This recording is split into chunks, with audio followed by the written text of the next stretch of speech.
نبی کریم صلی اللہ تعالیٰ علیہ وسلم نے ارشاد فرمایا ہے کہ اللہ فرماتا ہے کہ الخلق ویال اللہ، فرمایا یہ جو ساری مخلوق ہے نا، یہ اللہ کا خاندان ہے، یہ اللہ کا کنبہ ہے۔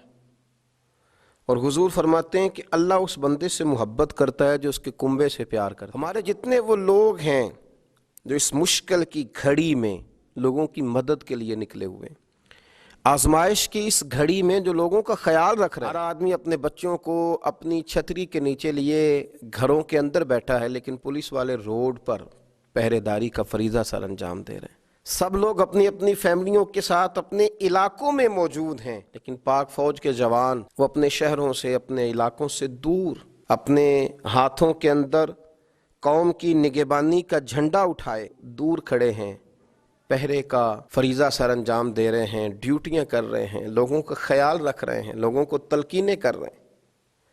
اور پھر ہمارا ریسکیو کا عملہ جو لوگوں کو طبی امداد بھی دے رہا ہے، لوگوں کو ہاسپٹل میں بھی لے جا رہا ہے، اور پھر سب سے بڑھ کر وہ ڈاکٹر، پیرامیڈیکل سٹاف، وہ نرسیں، وہ ہسپتالوں کے اندر خدمات سر انجام دینے والے لوگ، جبکہ یہ کہا جا رہا ہے کہ اس مریض سے بہت سارے لوگوں کو یہ بیماری لگے گی، لیکن وہ اپنی جانوں کو ہتھیلی میں رکھ کے جو خدمات سر انجام دے رہے ہیں، تو وہ کیا سمجھتے ہیں کہ انہیں فقط ایک پروموشن ان کا اجر ہے؟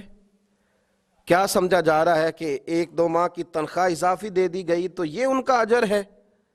وہ صرف سلوٹ کے قابل نہیں، وہ لوگ تو ہماری ساری دعائیں لے گئے، صبح و شام ان کے لیے دعائیں نکلیں۔ ہم نے اپنے رب کریم کی بارگاہ میں عرض کی، اللہ انہیں بڑا ہی نوازنا، ان پر بڑا ہی فضل کرنا، اللہ ان کی آنے والی بہت ساری نسلوں پہ بھی رحمت کے دروازے کھول دینا۔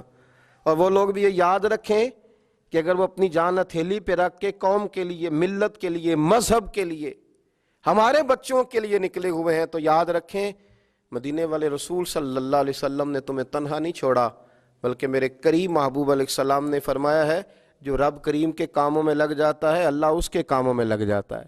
اور حضور نے فرمایا جو اپنے بھائی کی مدد میں لگتا ہے، اللہ اس کی مدد فرماتا ہے۔ تو تمہارے کام میں تو اللہ تمہارا مددگار ہے، تم اگر کسی کے بچوں کے رکھوالے ہو تو تمہارے نونہالوں کی حفاظت عرش کا مالک فرمائے گا، وہ تمہارے گھروں میں خیر کرے گا، وہ تمہارے لیے آسانیاں کرے گا، وہ تمہیں بڑا نوازے گا، وہ تمہاری سانسوں میں خوشبوئیں بھر دے گا، وہ تمہارے لیے خیر والا معاملہ کرے گا۔ یاد رکھنا تم تنہا نہیں ہو، تمہارے ساتھ قوم کی دعائیں ہیں، تمہارے ساتھ لوگوں کی آرزویں ہیں، لوگوں کے اچھے جذبات ہیں، لوگ اپنے گھروں میں بیٹھ کر کے تمہارے لیے خیر کا جملہ بولتے ہیں۔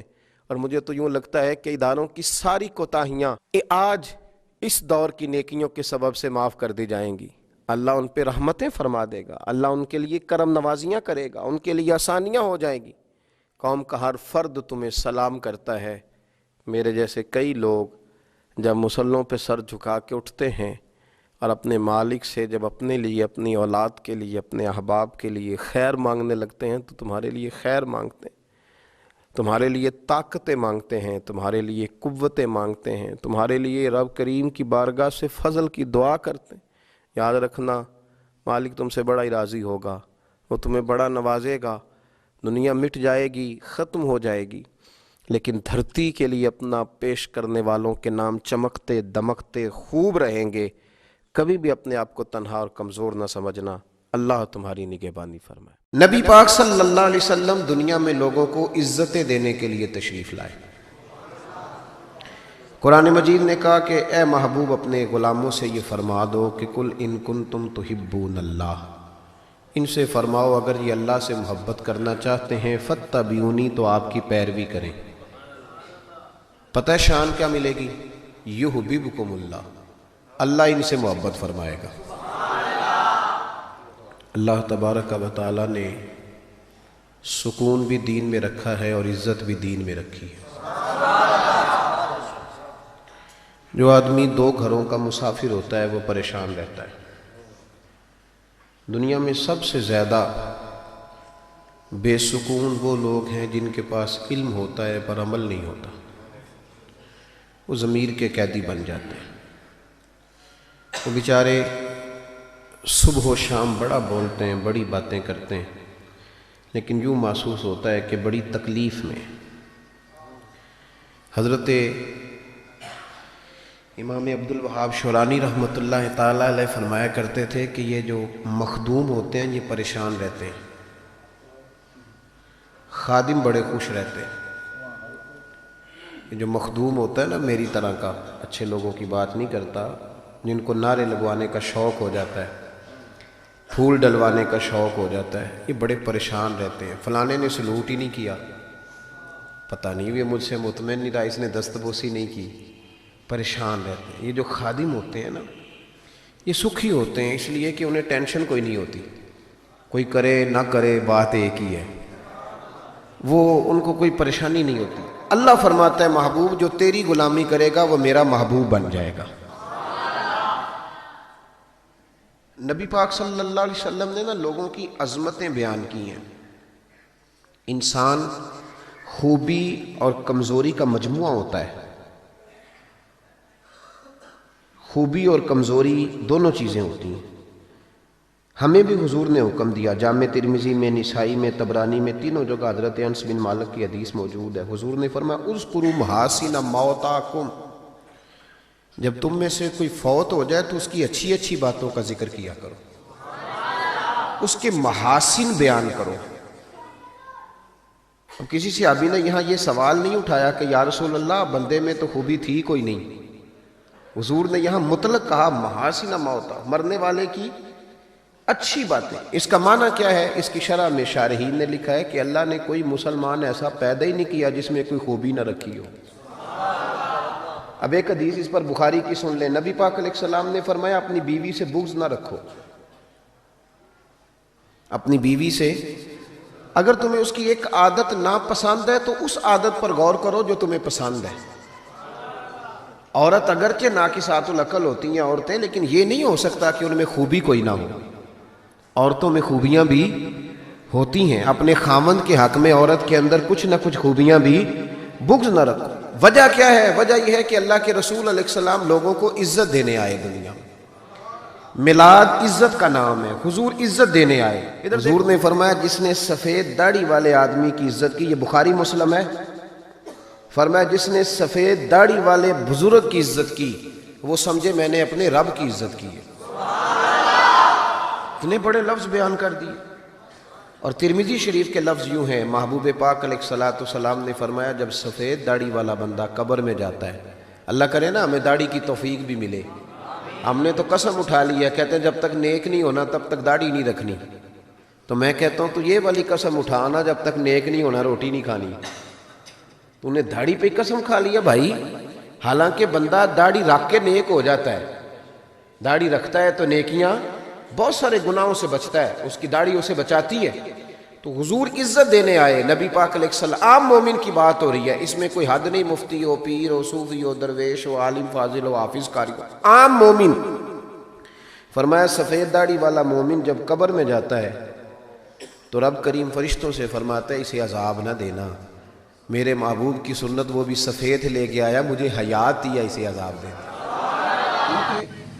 عمر فاروق فرماتے ہیں کہ میں نے حضور سے عرض کیا، یہ بخاری میں موجود ہے، حضور آپ بھی سچے، قرآن بھی سچا، اسلام بھی سچا، پھر ہم دب کے صلح کیوں کریں؟ نبی پاک نے فرمایا عمر میں اللہ کا رسول ہوں، میں مرضی سے بات نہیں کرتا، وہی کہتا ہوں جو میرا رب مجھے حکم ارشاد فرماتا ہے۔ میں نے کہا یا رسول اللہ ہم نے فرمایا نہیں تھا کہ عمرہ کریں گے؟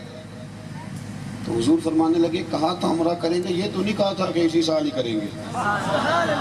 کہتے ہیں میری نا ابھی وہ چونکہ جذبہ جہاد بڑا جوان تھا، میں وہاں سے نکل کے تو حضرت صدیق اکبر کے پاس 1 منٹ کے بعد آیا، میں نے ان سے بھی کہا حضور بھی سچے، قرآن بھی سچا، اسلام بھی سچا، تو دب کے صلح کیوں کریں؟ جناب صدیق کے بھی وہی جملے، وہی رنگ، حضور کی غلامی والا، فرمانے لگے عمر وہ اللہ کے رسول ہے، مرضی سے نہیں بولتے، وہی فرماتے ہیں جو رب انہیں حکم ارشاد فرماتا ہے۔ فرماتے میں نے فوراً کہا، عرض کی کہ ابو بکر حضور نے فرمایا نہیں تھا کہ عمرہ کریں گے؟ کہتے صدیق اکبر بھی مسکرائے اور فرمانے لگے عمر تجھے تیری مار ہوئے، حضور نے فرمایا تھا عمرہ کریں گے، یہ تو نہیں کہا تھا کہ اسی سال ہی کریں گے۔ میرے بھائی آپ دوڑائیں، عقل کتنی دوڑائیں گے؟ عقل محدود ہی بڑی ہے، تھک جاتی ہے 1.5 منٹ میں۔ میں آپ کو ایک بات بتاؤں، ہمارے اسد فرمایا کرتے تھے جو بندہ علم رکھتا ہے اور عمل نہیں نہ کرتا وہ تو اداکار بن جاتا ہے. ناراض ہو گئے آپ لوگ؟ کیونکہ پڑھے لکھے لوگوں کا زمانہ ہے نا، تو کوئی ہر بندہ یہی نہ کہہ دے میں بھی BA ہوں، مجھے تو نہیں کہہ رہے کہیں. میں مجموعی بات کر رہا ہوں، چلے آپ میری بات کریں، میں اپنی بات کر رہا ہوں. جو بندہ علم رکھتا ہے اور عمل،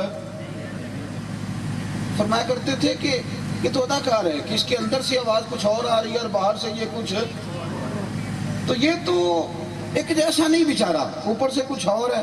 ریاکاری ویسے بھی اداکاری ہی ہوتی ہے، کیونکہ جو آپ نہیں ہوتے وہ آپ کر رہے ہوتے ہیں، وہ ہوتی ہی اداکاری ہے، کوئی مانے اور کوئی چاہے نہ مانے. جب آپ عمل کرتے ہیں نا دین پر تو پھر بہت ساری تقریروں کی ضرورت نہیں رہ جاتی.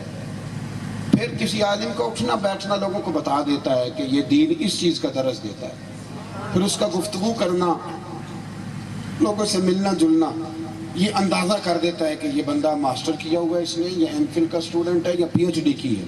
لیکن اگر شعور ہی نہ آئے، پھر الفاظ کا گورکھ دھندا ہے، تو پھر تو وہ شیخ سعدی فرمایا کرتے تھے کہ لفظ تو طوطے کو بھی سکھا دیے جائیں تو یاد تو وہ بھی کر ہی لیتا ہے. جملے تو رٹ لیتا ہے نا، طوطا بھی کہہ دیتا ہے میاں میٹھو جوری کھانی ہے، تو صرف 2-4 دفعہ اور محنت کی جائے گی تو جملوں کا ہیر پھیر تو اسے بھی آ ہی جائے. دین عمل کرنے آیا، ذات رسالت کے معاملے میں کبھی بھی بحث نہ کریں کسی بھی. ہمیں بڑا مزہ آتا ہے آ کے پوچھتے ہیں جی وہ فلانا بندہ کہہ رہا تھا کہ نبی پاک صلی اللہ علیہ وسلم کو علم غیب نہیں، تو میں نے کہا اس بندے سے تو بعد میں بات کریں گے، پہلے تو بیٹھنا، تو نے سن کیسے لی یہ بات؟ ادھر آنا، تیرے ابا جی کو کہہ دے ان پڑھ ہے تو سنتا نہیں، اور تیرے سامنے کو رسول پاک کو کہہ کے چلا گیا اور تو آ گیا دلیل پوچھنے. میری بات کو سمجھے. امیر ملت پیر جماعت علی شاہ صاحب محدث علی پوری رحمت اللہ علیہ. پاکستان کا مطلب کیا ہے؟ تو کہنے دسی یہ گل ایسا تو طریقے پاکستان، اس کا مطلب ہے یہ نعرہ اتنا پکا ہے کہ بچے بچے کی زبان پہ آج بھی. تو آپ کی کون سی سیاسی جماعت کی نعرہ لگاتی ہے؟ وہ میری بات کو سمجھیں آپ. یہ کوئی کہتا ہے جمہوریت کے لیے بنا تھا، کوئی کہتا ہے سوشلزم کے لیے بنا تھا، کوئی کہتا ہے حقوق کے تعین کے لیے بنا تھا. جمہوریت کے لیے بنا تھا تو انڈیا کی جمہوریت تو آج بھی آپ سے اچھی ہے، آج تک ڈکٹیٹر کی حکومت نہیں آئی. یہ کس بلا کا نام ہے جو آپ لے رہے ہیں؟ پاکستان کا مطلب کیا؟ لا الہ الا اللہ محمد رسول اللہ صلی اللہ. امیر ملت فرماتے ہیں جب پاکستان بن رہا تھا نا تو ہم پاکستان کے حق میں تقریریں کرتے تھے، لوگوں کو بتاتے تھے کہ وہاں نبی پاک صلی اللہ علیہ وسلم کا نظام نافذ ہوگا، امیر غریب کا فرق مٹے گا، انصاف لوگوں کو دہلیز تک ملے گا. ہم چونکہ اسلامی نظام کی خوبصورتیاں بیان کرتے تھے، جو ہندوؤں کے پنڈت تھے نا وہ چونکہ گاندھی کی آندھی میں بہ رہے تھے، وہ پاکستان کے مخالف تقریریں کرتے تھے اور معاذ اللہ ثم معاذ اللہ لوگوں کے ذہنوں میں فطور پیدا کرتے تھے. اسلام کی سزائیں بڑی سخت ہیں، وہاں ہاتھ کٹیں گے، گردنیں کٹیں گی، درے لگیں گے. ان کو کیا پتا تھا کہ یہاں حکمران ہی وہ آ جائیں گے جن کا دور دور تک رشتہ کوئی نہیں اس کام سے، دور دور تک. یہ وہ نا لوگوں کو بتاتے تھے، انتشار پیدا کرتے تھے. امیر ملت فرماتی کہ ایک جگہ ہندوؤں کا جلسہ تھا، سارے ہندو ہی تھے، مسلمان کوئی نہیں تھا. تو وہاں ہندو پنڈت تقریر کر رہا تھا تو اس نے نا گفتگو کرتے کرتے نبی پاک علیہ السلام کے بارے میں نا کوئی کمزور بات کر دی. معاذ اللہ، کوئی مسلمان نہیں، اسپیکر چل رہا تھا. ایک ہی مسلمان بابا بیٹھا تھا، وہ بابے نہیں ہوتے جن کے پاس کئی رنگوں کا ڈنڈا ہوتا ہے. وہ ملنگ صاحب کہیں بیٹھے تھے دوری ڈنڈا لے کے کونے میں، ملنگ تلنگ آدمی تھا. اس کے کانوں میں آواز گئی معاذ اللہ کہ اس نے حضور کے بارے میں صحیح جملہ نہیں کہا.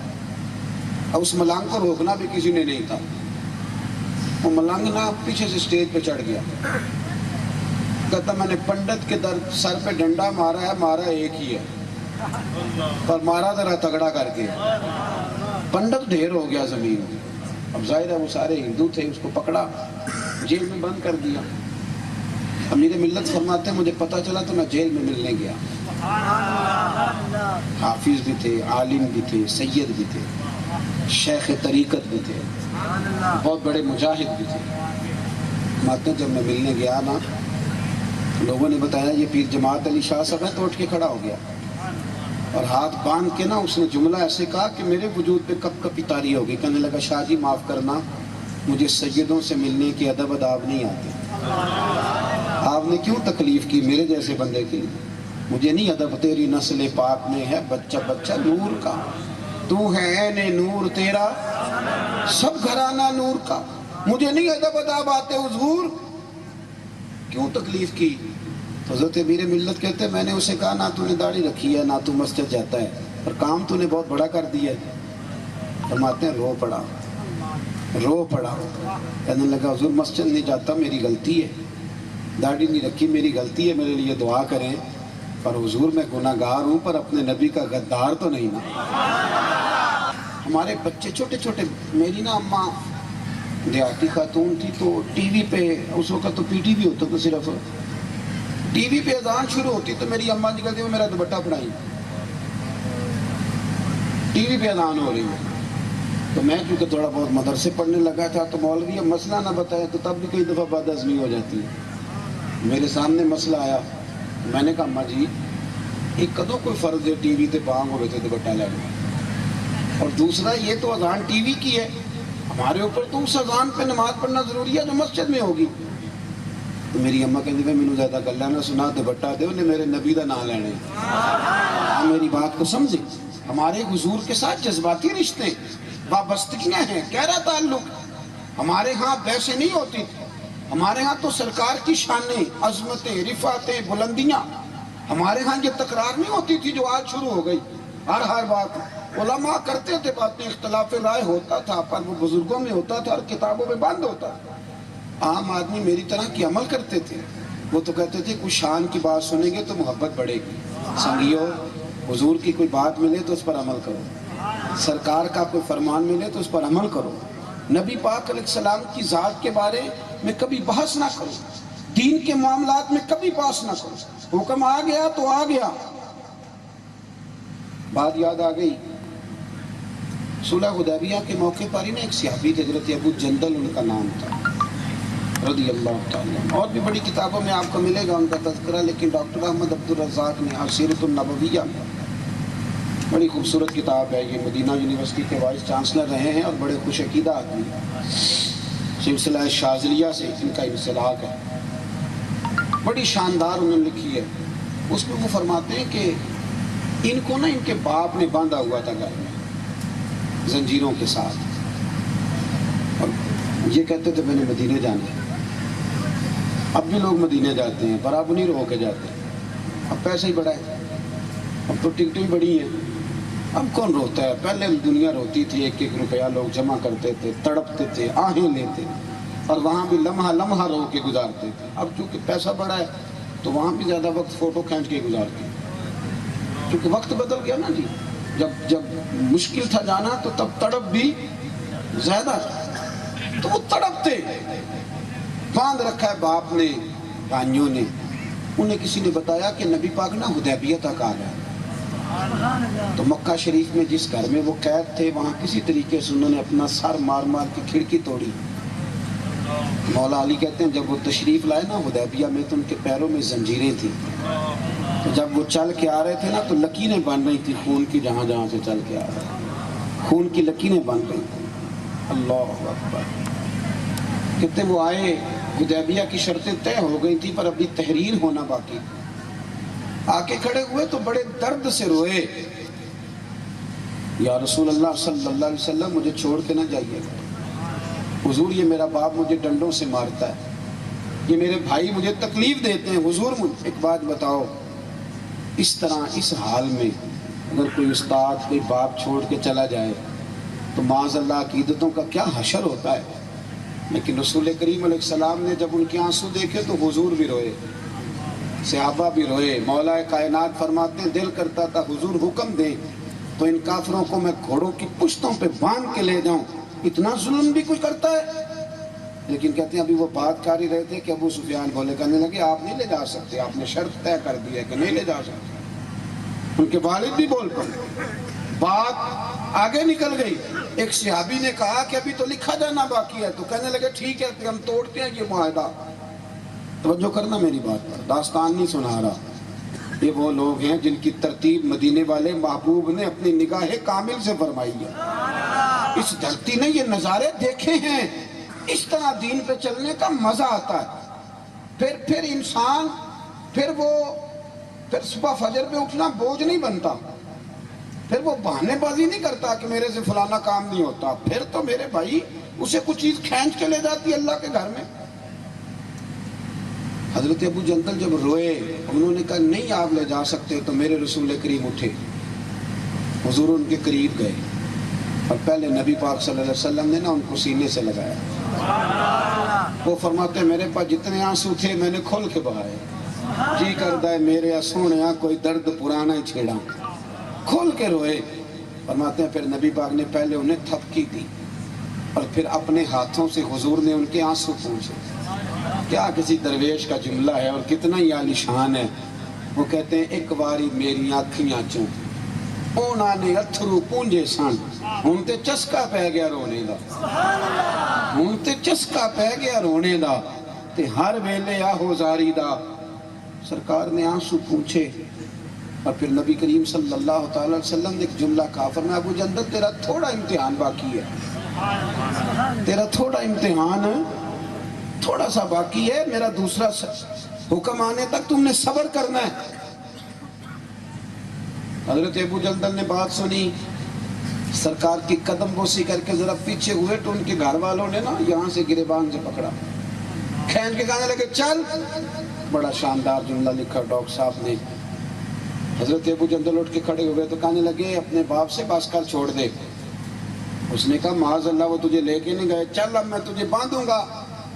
کہنے لگے ابا اب اس طرح نہ کر، میرا تو ایمان اور بڑھ گیا ہے کہ میرے نبی وعدوں کے پکے ہیں۔